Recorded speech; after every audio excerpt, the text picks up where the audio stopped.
না শীঘ্র প্রস্থান করুন সপ্তঋষি।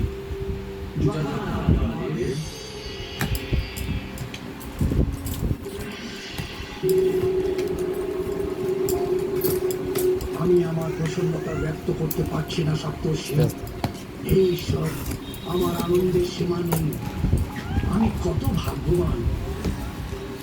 আপনার কন্যা তপস্যা করে ওনাকে প্রাপ্ত করেছেন মহারাজ। উনি ভাগ্যবতী।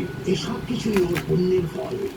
সপ্তর্ষি, আমি কি আপনাকে একটা প্রশ্ন করতে পারি? বলুন মাতা মেনকা। শুনেছি মহাদেব দৃষ্টিনন্দন, ওনার বর্ণনা করতে পারবেন?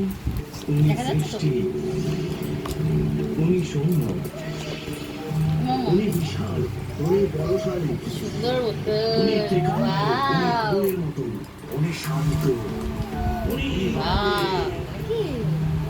উনি সুন্দর, সমস্ত দেবতাদের থেকে সুন্দর। আমি ওনার দর্শন হেতু অত্যন্ত উৎকণ্ঠিত, অতি ব্যাকুল আমি। অতি শীঘ্র বিবাহের ব্যবস্থা করা হবে। সমস্ত মোটর ফ্রিতে নয়। ঋষি মুনিদের আদরের সাথে আমন্ত্রণ জানানো হবে। ঠিক আছে তো মেনকা?